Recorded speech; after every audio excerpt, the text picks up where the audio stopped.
Assalamualaikum warahmatullahi wabarakatuh. Hai teman-teman, nama saya Sinta Nurhayati dengan NIM 311919100. Saya mahasiswi dari Stikes BTH Tasikmalaya, Prodi S1 Farmasi. Nah, di sini saya akan memaparkan tentang macam-macam penyakit dari kulit. Nah, penyakit kulit yang pertama ada eksim. Nah, eksim ini merupakan reaksi alergi pada kulit yang ditandai dengan timbulnya warna kemerahan dan rasa gatal pada kulit. Nah, kondisi ini dapat menimbulkan rasa tidak nyaman dan mengganggu penampilan. Penyebab eksim secara khusus memang tidak pernah diketahui. Namun, untuk alergi kulit yang mengalami eksim biasanya sensitif terhadap jenis-jenis makanan tertentu karena alerginya.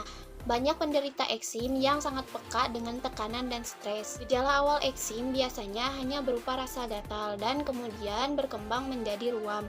Nah, ruam kemerahan akan menjadi bengkak dan apabila digaruk akan mengakibatkan infeksi bakteri dari luar. Jenis bakteri yang sering ditemukan adalah bakteri Staphylococcus dan Staphylococcus. Diagnosis eksim umumnya dokter akan mendiagnosis pasien dengan cara memeriksa kulit dan melihat sejarah medis si pasien. Salah satu contoh obat dari eksim yaitu Elocon Salep. Nah, indikasi dari Elocon Salep ini dapat menghilangkan manifestasi inflamasi dan rasa gatal disertai ruam dari dermatosis responsif kortikosteroid seperti sponsiosis dan dermatitis atopik. Kontraindikasi dari Elocon Salep sendiri yaitu tidak boleh diberikan pada pasien yang sensitif terhadap mometasone, furoat, dan kortikosteroid atau komponen apapun dari Elocon itu sendiri. Komposisi dari Elocon Salep ini mengandung mometasone sebanyak 0,1%. Efek samping yang mungkin muncul selama penggunaan Elocon Salep ini antara lain kesemutan, pruritus atau gatal, sensasi terbakar, dan tanda-tanda atrofi kulit. Mekanisme obat ini bekerja dengan cara mengurangi aktivitas kimiawi dalam tubuh yang memicu peradangan. Untuk cara penggunaan Elocon Salep ini bisa dioleskan pada area kulit yang sakit. Sedangkan untuk dosisnya sendiri karena Elocon merupakan obat yang termasuk ke dalam golongan obat keras sehingga pada setiap pembelian harus menggunakan resep dokter. Nah, untuk selanjutnya yaitu penyakit panu. Nah, penyakit panu ini disebabkan oleh perkembangan jamur di kulit yang bisa dipicu dengan lemahnya kekebalan tubuh, perubahan hormon, atau kekurangan nutrisi. Faktor yang dapat meningkatkan seseorang mengalami panu yaitu keringat berlebih, malnutrisi, kulit yang berminyak, dan memiliki keluarga dengan riwayat penyakit panu. Gejala yang paling jelas terlihat pada penderita panu adalah bercak pada permukaan kulit. Nah, gejala yang muncul berupa bercak putih pada kulit atau bisa juga bercak berwarna lebih gelap daripada kulit. Muncul bercak berwarna merah muda, merah, kecoklatan, atau coklat. Bercak kulit dapat terjadi pada punggung, dada, leher, dan lengan atas. Kulit terasa kering atau bersisik dan gatal. Diagnosis panu dapat ditetapkan dokter kulit setelah melakukan pemeriksaan pada kondisi kulit pasien. Untuk memastikan diagnosis, maka dokter dapat melakukan pemeriksaan kulit dengan lampu khusus atau pengambilan sampel kerokan kulit pada pasien.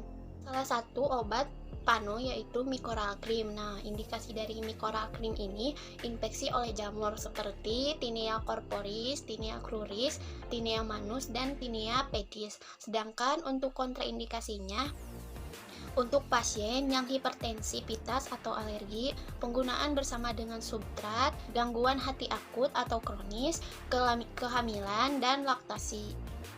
Untuk komposisinya sendiri mengandung ketokonazol sebanyak 2%. Sedangkan untuk efek sampingnya sendiri dapat menyebabkan iritasi, pruritus, rasa terbakar, dan reaksi alergik dapat terjadi selama pengobatan dengan Micoral Cream ini. Mekanisme obat Micoral ini dapat menghambat sintetis ergosterol yang merupakan komponen vital dalam membran sel jamur, sehingga mempengaruhi permeabilitas dari si sel. Untuk penggunaannya dapat dioleskan 1-2 kali sehari tergantung pada beratnya infeksi. Pengobatan harus diteruskan sedikitnya sampai beberapa hari sejak hilangnya semua gejala. Lama pengobatan biasanya untuk tinea pesicolor 2-3 minggu, untuk tinea corporis 3-4 minggu, dan untuk tinea pedis 4-6 minggu. Sedangkan untuk dosisnya sendiri, karena obat ini termasuk dalam golongan obat keras, maka dari itu untuk penggunaan obat ini harus dengan anjuran dan resep dokter. Nah, penyakit selanjutnya yaitu herpes. Nah, herpes ini disebabkan oleh virus varicella. Nah, virus ini dapat menyerang pada bagian tulang belakang dan otak, sehingga penyakit sering cepat sembuh dan kemudian muncul lagi. Nah, gejala awal dari penyakit herpes ini biasanya ditandai dengan ruam atau bintik kecil pada bagian tubuh tertentu. Selain itu, juga dapat timbul rasa panas seperti terbakar. Jika bagian yang sakit disentuh, maka akan menyebabkan infeksi pada daerah di sekitarnya. Untuk diagnosisnya, dokter dapat mendiagnosis herpes melalui tanya jawab dan pemeriksaan fisik yang telah dilakukan.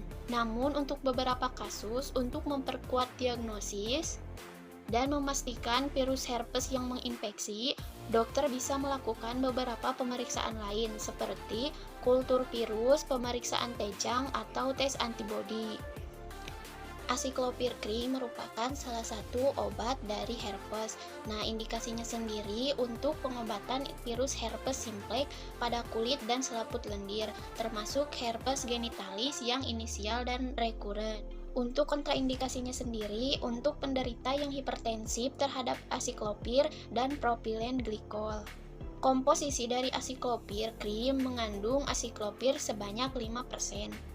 Efek samping dari acyclovir cream ini pada beberapa pasien dapat mengalami rasa terbakar. Kekeringan pada kulit terjadi pada 25% penderita yang menggunakan krim acyclovir ini.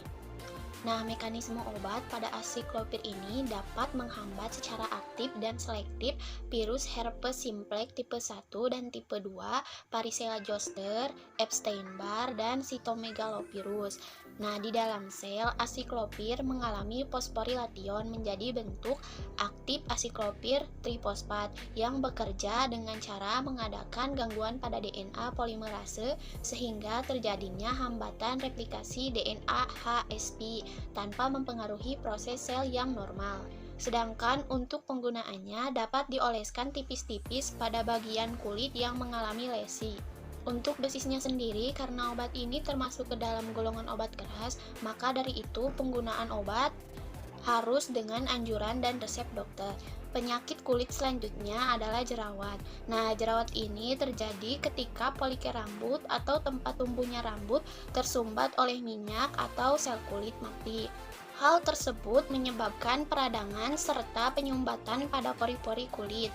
Nah, peradangan ini biasanya ditandai dengan munculnya benjolan kecil di atas kulit. Beberapa gejala umum jerawat yaitu munculnya benjolan berwarna kemerahan atau kuning, benjolan kecil yang muncul pada kulit, sensasi panas atau terbakar, timbul rasa gatal pada benjolan. Sedangkan untuk diagnosisnya sendiri, dokter akan mendiagnosis jerawat dengan melakukan wawancara medis atau pemeriksaan fisik yang bertujuan untuk mengetahui tingkat keparahan dari jerawat, baik dari segi jumlah ataupun tingkat peradangan.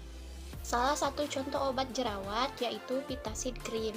Nah, di mana indikasinya sendiri untuk pengobatan jerawat, komedo, papul, dan bernanah atau pustul. Sedangkan untuk kontraindikasinya sendiri, hipertensif terhadap tretinoin, ibu hamil, dan menyusui.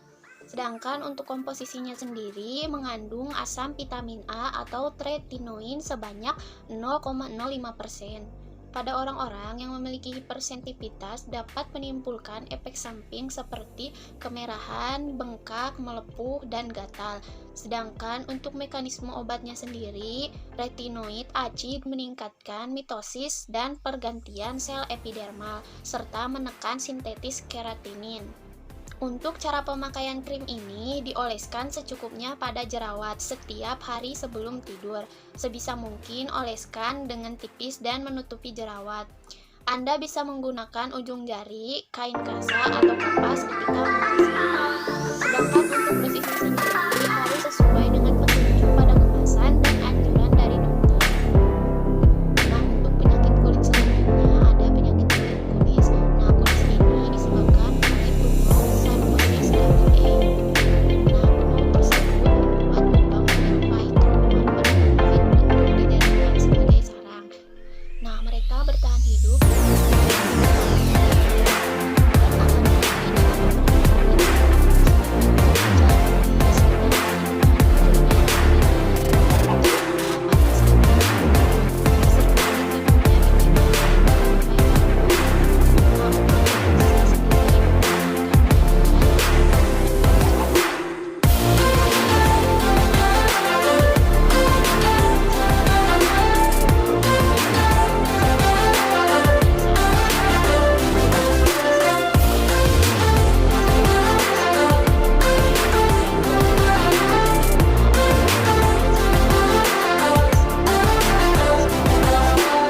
salah satu obat untuk mengobati kulit.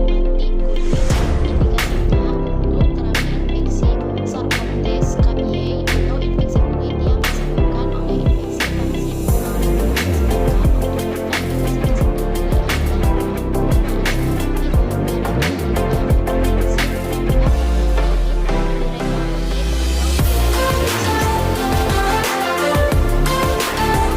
ada penggunaan seperti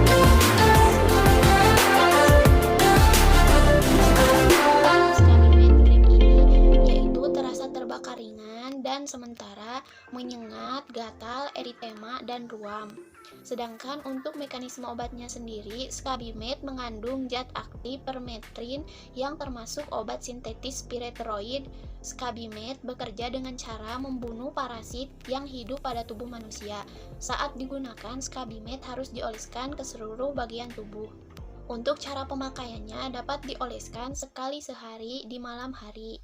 Untuk dosis obat, karena Skabimate termasuk dalam golongan obat keras, maka dari itu penggunaan obat ini harus dengan anjuran dan resep dokter. Nah, teman-teman, mungkin itu saja yang bisa saya sampaikan. Mohon maaf apabila banyak kekurangan dan ada kesalahan dalam pemaparan materi. Saya mohon maaf. Terima kasih.